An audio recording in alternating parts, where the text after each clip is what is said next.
What's up, everybody? I'm David Hain. Welcome to episode 123 of the A to D From Addict to Disciple podcast. If you want to help us reach more people in more cities, in more countries, please like, subscribe, follow, and share the link with your friends, or click on the support link in this episode's description. Your donation of any amount could change a life. If you'd like to get our curriculum, you can get the paperback or ebook of From Ashes to Destiny on Amazon. When we come back, we'll get into this episode entitled Danny Cosby, Sharing Heart in Prison and Church. Welcome back to episode 123 of the A to D From Addict to Disciple podcast entitled Danny Cosby, Sharing Heart in Prison and Church. And today's episode is an interview with Danny Cosby talking about how he shares his heart in church, in prison. As a musician, his message is always the same, sharing his heart to be able to touch hearts and touch lives. So Danny, welcome aboard. And I guess we could start right in by saying, do you have a recent memory of when you were in prison last, and how did that go? Like yesterday, I went into a prison in Whiteville, Tennessee, Whiteville Corrections. It was their max security pod.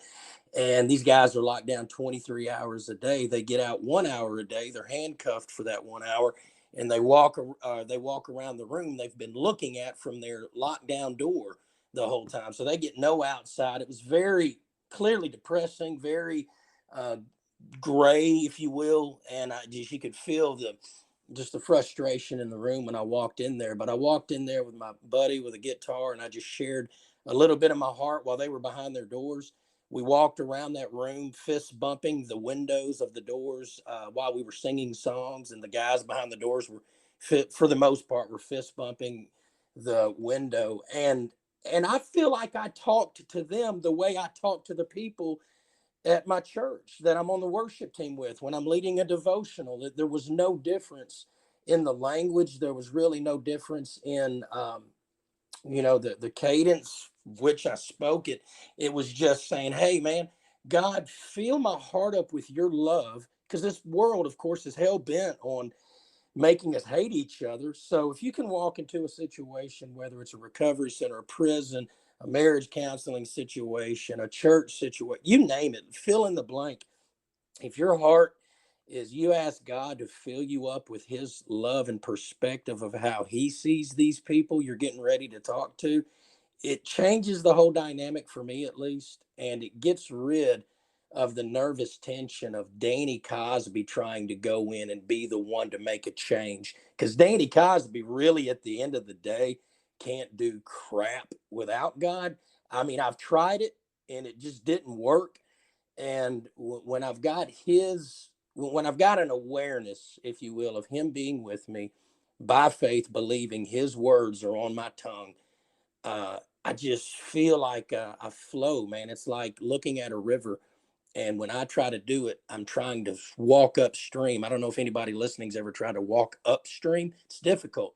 You don't get to enjoy it. You're nervous about slipping on the rocks underneath you. You don't see anything beautiful to the left or right. But when you turn around and you just kind of let the river take you down the river, you notice the beauty in the trees on the left and the right of you. It's effortless. It's almost like the river does the work and you just get to enjoy it. So, if you feel phony, if you feel like there's a duality in your life, I've felt that before. I've been there, done that, had the t-shirt, and I traded the t-shirt in for, hey, look, God, if you want this to happen, do it. And bravo on anybody even wanting to go, like you, David. You go into the prisons in South Africa.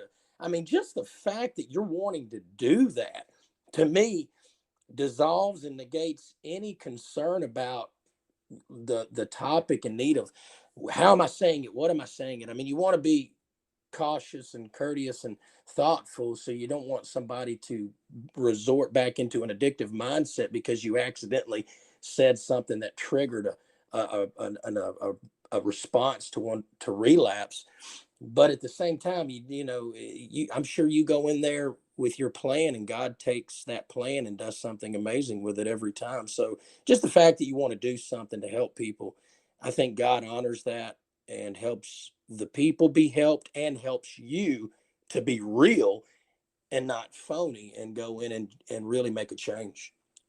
I appreciate that. Yeah, I've done it a lot, and one of the things that I run into, and it can be either end of the spectrum, if we talk about going into prisons, you run into those guys who, because they know you came from a church group or you're with a church group, all of a sudden they want to sort of take over the program and share their sermon or their Bible passage that they read.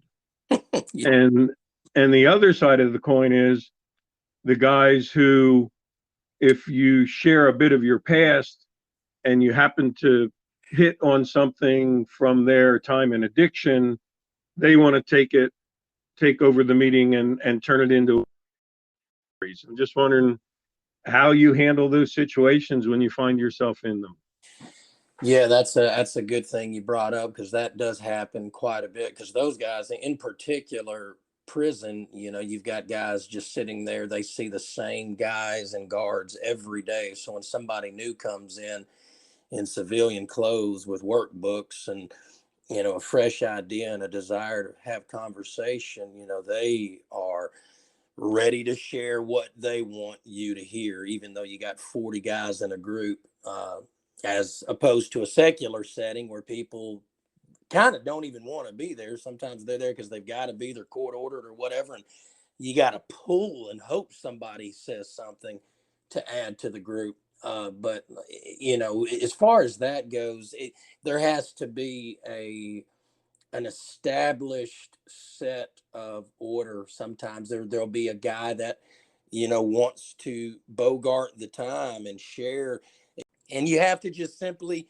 interject as the leader of the group, if you will, if that's who you kind of are, like these awesome things that you're doing with these podcasts where we're having group therapy session, and you let the person share, but you interject in a way that could maybe redirect what he's saying or the conversation, or hey Dave, you bring up a good point about, and then you go into another topic to kind of govern some of those guys that will take over or will go to a place. And then you're right, sometimes when it comes to a church situation, people think maybe you don't have a backbone, or you'll just let anything happen and roll. And God, there are guys that are locked up. I saw them yesterday that will want to bogart a situation and interject and take over because they think, well, hey, this is my chance to do, or they're just wired that way. Not everybody wants to change. Not everybody cares about somebody coming in wanting to make a positive difference. So you got those guys, but even in that, the Lord, at least in my experiences, has shown me how to interject with grace and interject with love and go to a place that will help bring it to a positive means of conversing, how we can get through this time, whatever it may be, the topic, addiction or depression or whatever it might be. If that makes Yeah, I think the key that I've found is, if you can give them even the shortest phrase of affirmation so that they know you were listening, they know you heard them, and then they feel okay, they've said their piece. And then you have the authority and also the freedom to just move on to the next topic, the next thing. And I found, for me, there are times that probably in the church settings where I go in hoping that this is a time to light a fire under in a new group of people to get involved in this, because it's, to me, it's the most fun job around. um, and all of a sudden you realize, no, this is just a bunch of people who came because they have one family member who is an addict or was an addict, and they just are there to listen and not interested in much of anything getting involved. They just think they'll maybe pick up a nugget from you. Man, this happened this morning with somebody I was doing a phone counseling session with early this morning, just talking to somebody. It bled into a little extra time. And I felt like the Lord was dropping some good stuff through me to them, and the way they would divert the conversation. This is a church person that's going through some struggles, and I'm trying to help them, and and so on and so forth.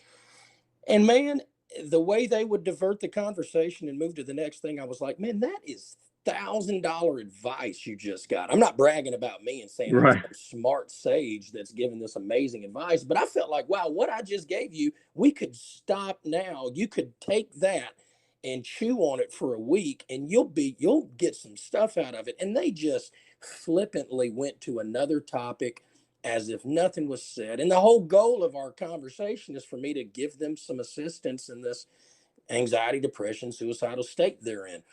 And man, David, it really, that one got to me. And I said, Lord, I just got to protect my heart, and I've got to realize, hey, I'm going to sow a seed. If it goes into their soil and reproduces, great. And iron sharpens iron too. It's good for guys like you and me to have a friendship and a relationship, so that you can call me when you're frustrated. I can call you when I'm frustrated and say, hey, man, here's what's going on. I'm trying to save the world, and I realize I can't save nobody, not even myself. And then you remind me, you're right, Danny, you can't save anybody. It's the Lord. And in that conversation, somewhere along, every time I've ever had a conversation with you, it gets to a place where I walk away feeling like my cup got filled back up again. And so we need those people in our lives to fill our cups back up again, because the majority of the people in your life, unfortunately, are cup emptiers. Yes. Yeah. And I appreciate those kind words, and I appreciate all the wisdom you've shared with me over the years. I think as one final question, I'd like to really put you on the spot, because you can be on a stage doing rock and roll and blues. You can be on a stage leading worship. You can be in a prison talking to guys in a homeless shelter, in a rehab, or you can be up preaching. So my question is, where are you most comfortable? If you had to pick one thing out, where do you think Danny Cosby at this stage in his life is most comfortable, where you can be yourself and not feel like an imposter ever? Man, that's a great question. The first thing that comes to mind is a vocal booth, and then the next thing that comes to mind is being in the middle of a pod in prison with a bunch of inmates sitting in front of me. And the reason I say that is to address the most imposter ish, uncomfortable spot is being in a vocal booth where I'm preparing music so that we can play it live somewhere, or I'm preparing something that I want to package as a sermon so that we can send it out through a podcast or whatever. And I've done a lot of preparation work, so to speak, where I've really calculated every word, every note, the way I'm saying words, the way I'm singing notes. And it's for a hopefully a perfect product that we can put out, that we've been able to govern it to be. But yesterday, when we went into Whiteville, David, now to address when I feel most comfortable, is realizing that 13 years out of prison now, having not put a needle in my arm since September 18, 2005, that the Lord has brought me through more recovery and sobriety and established my character. Glory to God. I didn't do any of it. It was his working, to a place to where I have something to say that's really going to come from my heart to my heart. Yesterday, I went into that prison. I didn't have anything in front of me saying what I was going to say to these guys. It came straight out of the heart. And bro, I that river analogy, I felt like I was in that river and just floating right down that river. It was Mm. carrying me over the boulders, over the rocks. Nothing hit my foot. I was looking at the beautiful scenery, smelling the fresh air, hearing the birds sing, and I didn't have anything in front of me. So I guess where I'm at now, where I'm most comfortable, is whatever situation I find myself in: prison, recovery center, homeless shelter, worship team in front of a 5,000 member congregation, an office with a couple ready to divorce. You fill in the blank. Um, if I can just let organically what the the collection of all of the experiences I've had in recovery and sobriety, mixed with knowing God's walked with me through it, and then I can speak organically from that place and whatever setting I'm in, man, I am at my best. I walked away from that prison yesterday. I felt like I was, this is probably kind of Christianese, but I was lit on fire. Somebody that's not a Christian would probably go, "Oh my gosh, did the fire department come out and put you out?" But what I mean by that is I was just full of just life and energized, excitement, because I felt like I really gave them what has been working for me instead of a prepackaged, phony, might be effective, might help, but feels phony bunch of statements that I thought about for the last 3 weeks. So anyway, all that said, long way around the barn of saying I'm at my best and I'm currently in my most comfortable spot when I can speak organically to anybody as from the reservoir of my experience in recovery that God has brought me through.